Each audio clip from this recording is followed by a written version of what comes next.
नमस्कार दोस्तों, TP insights में आपका स्वागत है। आज की वीडियो में हम बात करेंगे हेल्थ इंडिया टीपीए का रिम्बर्समेंट का क्लेम फॉर्म पार्ट ए कैसे भरा जाएगा।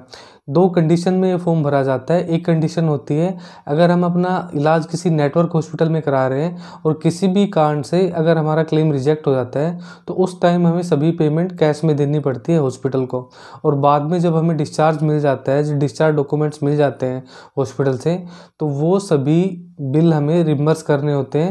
तो उसके लिए हमें क्लेम फॉर्म ए भरना होता है। दूसरी कंडीशन होती है कि अगर हम किसी नॉन नेटवर्क हॉस्पिटल में अपना ट्रीटमेंट करा रहे हैं तो वहाँ पे तो ऑटोमेटिकली ही सभी पेमेंट आपको कैश में देनी है। बाद में सभी बिल उनसे कलेक्ट करने हैं, सभी पे साइन स्टैम्प करानी है और उसके बाद क्लेम फॉर्म ए और बी भर के इंश्योरेंस कंपनी के पास भेजना होता है।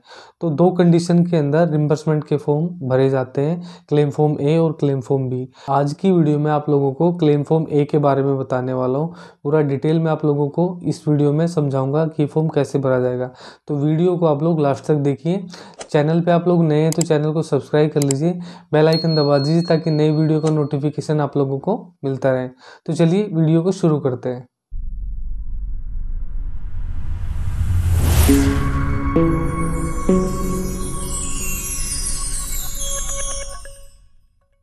आप लोगों की स्क्रीन के ऊपर हेल्थ इंडिया टीपीए का रिम्बर्समेंट का क्लेम फॉर्म पार्ट ए खुला हुआ है। तो ये फॉर्म कैसे भरा जाएगा डिटेल में मैं आप लोगों को बताने वाला हूँ। इस फॉर्म को भरने से पहले एक चीज़ आप लोगों को बता दे रहा हूँ। अगर आप नॉन नेटवर्क हॉस्पिटल के अंदर अपना ट्रीटमेंट करा रहे हो तो आपको 24 घंटे के अंदर अंदर इंश्योरेंस कंपनी को इन्फॉर्म करना होगा कि मैं इस नॉन नेटवर्क हॉस्पिटल के अंदर ट्रीटमेंट करा रहा हूँ। तो इंश्योरेंस कंपनी क्या है, एक इंटीमेशन नंबर आपको देगी, उसको क्लेम नंबर भी बोलते हैं। वो जो नंबर होगा उसी के बेस पे आपका क्लेम पूरा लास्ट तक चलेगा। तो ये आप लोगों को इन्फॉर्मेशन बहुत ज़रूरी है 24 घंटे के अंदर देनी। तो आगे मैं बताता हूँ कि ये फॉर्म कैसे भरना है। To be filled in block letters, ये ब्लॉक लेटर्स में भरा जाएगा फॉर्म, मतलब जो कैपिटल लेटर में बड़े अक्षरों में ये फॉर्म भरा जाएगा। To be filled by the insured, जो इंश्योर्ड पर्सन है, जो पॉलिसी होल्डर है, जो पॉलिसी का मेन मेंबर है, वो इस फॉर्म को खुद भरेगा, क्योंकि इस फॉर्म के अंदर पेशेंट और पॉलिसी से रिलेटेड डिटेल भरी जानी है। तो ये फॉर्म हमें खुद भरना है, पॉलिसी होल्डर को भरना है। यहाँ पे कंपनी का नाम आएगा, जैसे हेल्थ इंडिया टीपी आएगा यहाँ पे, तो यहाँ पे लिख देना है। तो अब आगे भरते हैं फॉर्म हम। सबसे पहले लिखा हुआ details of primary insured. Primary insured कौन होता है? जो पॉलिसी के अंदर जो मेन मेंबर होता है वो प्राइमरी इंश्योर्ड होता है। तो उस यहाँ पे जो डिटेल डलेगी वो प्राइमरी इंश्योर्ड की डलेगी। यहाँ पे पेशेंट की डिटेल आप लोगों को नहीं डालनी है। तो यहाँ पे पॉलिसी नंबर डालना है। पॉलिसी नंबर आपके पॉलिसी के डॉक्यूमेंट्स में मिल जाएगा। हार्ड कॉपी है तो उसमें देख लेना है, सॉफ्ट कॉपी की पीडीएफ है तो पीडीएफ में आप लोगों को देख लेना है, या आपके हेल्थ कार्ड पे भी पॉलिसी नंबर लिखा हुआ मिल जाएगा। उसके बाद आप लोगों को एक सर्टिफिकेट नंबर भी होता है उसी पॉलिसी के डॉक्यूमेंट्स के अंदर। अगर वो मिलता है तो लिख सकते हो, नहीं मिलता है तो आप उसको छोड़ भी सकते हो। इसके बाद टीपी आईडी नंबर जो होता है वो यहाँ पे लिखना है। फैमिली के अंदर मान के चलो 4 कैंडिडेट है तो सबका टीपी आईडी नंबर अलग अलग मिलेगा। यहाँ पे जो भरना है, जो पॉलिसी का जो मेन मेंबर है उसका टीपी आईडी नंबर यहाँ पे भरा जाएगा। यहाँ पे नेम आएगा, जो पॉलिसी का मेन मेंबर है उसका एड्रेस आएगा, सिटी आएगी, स्टेट आएगा, पिन कोड आएगा, फ़ोन नंबर आएगा, ईमेल आईडी आएगी। तो ये आप लोगों का पहले वाला सेक्शन कंप्लीट हो जाएगा। अब सेक्शन आगे सेकंड है details of insurance history. Insurance history की डिटेल मांगी हुई है। वो ये पूछना चाह रहे हैं कि इस पॉलिसी के अलावा भी आपके पास अलग से कोई हेल्थ इंश्योरेंस प्लान है तो उसकी डिटेल आप हमें प्रोवाइड कीजिए। तो इसमें डिटेल प्रोवाइड करने की कोई ज़रूरत नहीं होती है ज़्यादा। इसमें आप लोग डिटेल में बताओगे तो अलग अलग चीज़ें इंश्योरेंस कंपनी पूछना शुरू कर देगी। तो आप लोगों को यहाँ पे नो पे टिक करना है, तो ऑटोमेटिकली ये आगे का कैंसिल हो जाएगा, नो हो जाएगा। अब हमें आगे चलना है और हमें भरना है ये वाला section, details of insured person hospitalize. जो इंश्योर्ड पर्सन है, जो फैमिली के अंदर 4 मेंबर है मान के चलिए, उसमें जो चारों जो पर्सन है वो इंश्योर्ड है, और जिस इंश्योर्ड पर्सन का ट्रीटमेंट हुआ है, जो हॉस्पिटलाइज हुआ है, उसका यहाँ पे डिटेल हमें भरना है। तो यहाँ पे पेशेंट का नाम आएगा। पेशेंट का नाम वही डालना है जो पॉलिसी के डॉक्यूमेंट्स में है, और वही नाम आपके बिल्स वगैरह पे होना चाहिए ताकि मिसमैच नाम मिसमैच की कोई क्वेरी ना लगे। तो यहाँ पे नाम आएगा। पेशेंट मेल है तो मेल पे टिक करना है, फीमेल है तो फीमेल पे टिक करना है। यहाँ पे पेशेंट की एज आएगी, ईयर डालना है, मंथ डालना है। पेशेंट की डेट ऑफ बर्थ आएगी यहाँ पे।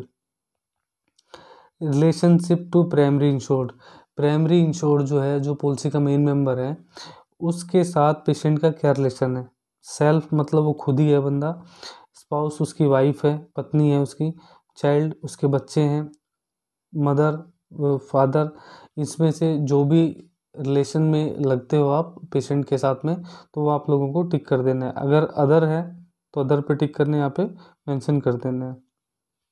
उसके बाद इसमें लिखा हुआ है ऑक्यूपेशन, सर्विस करता है बंदा, या सेल्फ एम्प्लॉयड है, होम मेकर है, स्टूडेंट है, रिटायर्ड पर्सन है, अदर है, तो यहाँ पे अदर पे टिक करके यहाँ पे लिख दोगे। जो भी पेशेंट करता है वो डिटेल आप लोगों को यहाँ पे मेंशन कर देनी है। यहाँ पे एड्रेस आएगा, सिटी आएगी, पिन कोड आएगा, स्टेट आएगा, फ़ोन नंबर आएगा, ईमेल आएगा, ईमेल आईडी आएगी यहाँ पे। उसके बाद हमें आगे चलना है, डिटेल्स ऑफ हॉस्पिटलाइजेशन। यहाँ हॉस्पिटलाइजेशन की डिटेल आप लोगों को फिल करनी है। Name of hospital where admitted, जिस हॉस्पिटल में पेशेंट एडमिट हुआ है उस हॉस्पिटल का नाम यहाँ पे मेंशन करना है, यहाँ पे नाम मेंशन करना है। रूम कैटेगरी ऑक्यूपाइड, कौन सा रूम आप लोगों ने अपना इलाज कराने के दौरान लिया है। डे केयर प्रोसीजर हुआ है तो आप, सिंपल सी बात है कि पूरा दिन आप नहीं रहे हो तो 8 से 10 घंटे रहे हो तो डे केयर में टिक करना है। सिंगल ऑक्यूपेंसी का मतलब होता है प्राइवेट रूम, प्राइवेट रूम लिया है तो यहाँ पे टिक करना है। ट्विन शेयरिंग, सेमी प्राइवेट, यहाँ पे टिक करना है। और कोई जनरल वार्ड वगैरह लिया है तो यहाँ पे थर्ड पे टिक करना है। Hospitalization due to injury, injury की वजह से हुए तो इंजरी पे टिक करना है। इलनेस मतलब कोई बुखार वगैरह, कोई वायरल वगैरह वाला फीवर हुआ है तो इलनेस पे टिक करोगे। मैटरनिटी से रिलेटेड, प्रेगनेंसी से रिलेटेड है तो मैटरनिटी पे टिक करोगे। उसके बाद date of injury, date of disease first detected, oblique date of delivery, इन तीनों में से जो भी टिक करोगे आप तो उसकी यहाँ पे डेट आप लोगों को मेंशन करनी पड़ेगी। तीनों में से जो भी आप लोगों को प्रॉब्लम हुई है यहाँ पे भी टिक करना है उसमें से एक को। उसके बाद हमें आगे आ जाना है, इसमें लिखा हुआ है डेट ऑफ एडमिशन, एडमिशन की डेट यहाँ डलेगी, टाइम डलेगा। ये सिस्टम से उठाना है, डिस्चार्ज समरी से उठाना है। डिस्चार्ज समरी के ऊपर एडमिशन का टाइम और डेट लिखी हुई होती है, डिस्चार्ज का टाइम और डेट लिखी होती है। यहाँ डेट ऑफ डिस्चार्ज, जिस दिन छुट्टी हुई है हॉस्पिटल से वो डेट यहाँ पे मेंशन करनी है और यहाँ पे टाइम डालना है। इसके बाद इफ़ इंजरी गिव कोज, किस वजह से इंजरी हुई है। सेल्फ इन्फ्लिक्टेड, खुद से अपने आप को घायल किया है, रोड एक्सीडेंट हुआ है, या फिर शराब वगैरह पी के कोई बात हुई है तो यहाँ पे जो भी है वो टिक कर देना है। उसके बाद मेडिको लीगल हुआ है तो यस करना है, नहीं तो नो करना है। पुलिस में रिपोर्ट हुई है तो यहाँ पे यस पे टिक करना है, नहीं तो नो पे करना है। एमएलसी बनी है तो रिपोर्ट बनी है तो यहाँ पे यस करना है, नहीं तो यहाँ पे नो करना है। उसके बाद हमें आगे चलना है, इसमें डिटेल्स ऑफ क्लेम, क्लेम की यहाँ पे डिटेल भरनी है हमें। यहाँ पे pre hospitalization expense, pre hospitalization क्या होता है, अगर मान के चलो हम 24 घंटे एडमिट रहे हैं या 48 घंटे 2 दिन एडमिट रहे हैं, तो एडमिट होने से पहले अगर मान के चलो डॉक्टर ने हमें 2 दिन पहले कुछ टेस्ट कराए हैं या दवाइयाँ दी हैं एडमिट होने से पहले, और वो हमारे कैशलेस में या रिम्बर्समेंट में ऐड नहीं हुए हैं, तो उसको हम रिम्बर्स कर सकते हैं अलग से, तो उसको प्री हॉस्पिटलाइजेशन बोलते हैं। तो प्री हॉस्पिटलाइजेशन का जितना भी अमाउंट है वो यहाँ पे आप लोगों को मेंशन करना है, और यहाँ पे प्री हॉस्पिटलाइजेशन का पीरियड भी लिखना है कि कितने दिन मतलब का खर्चा आप लोग क्लेम कर रहे हो। उसके बाद पोस्ट हॉस्पिटलाइजेशन क्या होता है, जब आप डिस्चार्ज होके घर पे चले गए हो और डॉक्टर ने 2 दिन के बाद फॉलोअप के लिए बुलाया है, तो उसके बाद भी अगर कोई लैब टेस्ट वगैरह कराया है, मेडिसिन दी है 2 दिन के बाद आने के बाद, तो वो बिल पोस्ट हॉस्पिटलाइजेशन में आप क्लेम कर सकते हो। उसका अमाउंट यहाँ पे मेंशन करोगे। यहाँ एम्बुलेंस अगर ली है तो एम्बुलेंस का चार्ज यहाँ पे मेंशन करोगे। यहाँ पे पोस्ट हॉस्पिटलाइजेशन का डेज डालने, कितने दिन का आप क्लेम कर रहे हो। हॉस्पिटलाइजेशन एक्सपेंस, एडमिट टाइम का जो खर्चा है वो यहाँ मेंशन करना है। हेल्थ चेकअप जैसे लैब टेस्ट वगैरह हुए हैं वो अमाउंट यहाँ डालना है। अदर कोई खर्चा किया है तो वो आप लोगों को डालना है। टोटल अमाउंट यहाँ पे डालना है। इसमें लिखा हुआ आगे details of lump sum cash benefit, तो इसमें जो कैश बेनिफिट की फैसिलिटी आपकी पॉलिसी में है तो आप लोगों को यहाँ पे डिटेल भर देनी है जो भी आपकी पॉलिसी में। उसके बाद सबसे इम्पोर्टेंट पार्ट आता है क्लेम डॉक्यूमेंट सबमिटेड चेकलिस्ट। इसमें जो जो डॉक्यूमेंट्स आप इसके साथ भेज रहे हो इंश्योरेंस कंपनी के पास, वो आप लोगों को टिक करने हैं। ध्यान रखना है वही डॉक्यूमेंट्स टिक करने हैं आप लोगों को जो इंश्योरेंस कंपनी के पास भेज रहे हो। जैसे claim form duly signed, claim form भरा हुआ साइन करके भेज रहे हो। कॉपी ऑफ क्लेम इंटीमेशन, जो मैंने इंटीमेशन का बताया कि आप नॉन नेटवर्क हॉस्पिटल में करा रहे हो तो एक इंटीमेशन नंबर आप लोगों को इंश्योरेंस कंपनी से लेना है, उसकी कॉपी यहाँ पे लगानी। हॉस्पिटल का फाइनल बिल हो गया, बिल ब्रेकअप हो गया, जो भी यहाँ पे आप लोग सपोर्टिंग में डॉक्यूमेंट्स लगाओगे वो यहाँ पे टिक करोगे। उसके बाद हम नीचे आ जाते हैं। यहाँ पे देखिए डिटेल्स ऑफ बिल्स एनक्लोज, जो बिल आप लोग भेज रहे हो उसकी डिटेल यहाँ फिल करनी है। बिल नंबर है, डेट है, इशूड बाई है, हॉस्पिटल का मेन बिल का अमाउंट कितना है, प्री हॉस्पिटलाइजेशन का कितना है। मान के चलो कि ज़्यादा बिल है और यहाँ पे डिटेल भरने में प्रॉब्लम आ रही है तो आप लोग ऑल बिल अटैच करके और यहाँ पे हॉस्पिटल का मेन बिल का अमाउंट डाल देना, प्री और पोस्ट का डाल देना और फार्मेसी के बिल डाल के टोटल यहाँ लिख के यहाँ टोटल अमाउंट डाल देना आप। और कम बिल है तो यहाँ पे आप डिटेल डाल सकते हो, अगर 2-4 बिल हैं तो ये आप लोगों का ये सेक्शन भी कंप्लीट हो जाएगा। उसके बाद हमें आगे चलना है। आगे हैं details of primary insured bank account. जो प्राइमरी इंश्योर्ड है, जो पॉलिसी का मेन मेंबर है, उसके अकाउंट की डिटेल इंश्योरेंस कंपनी को देनी है, क्योंकि अगर आपका क्लेम सेटल होता है या आपका क्लेम पास होता है तो उस कंडीशन में इंश्योरेंस कंपनी जो पैसा जो डालेगी वो आपके खाते में डालेगी और खाते की डिटेल पहले देना ज़रूरी होता है।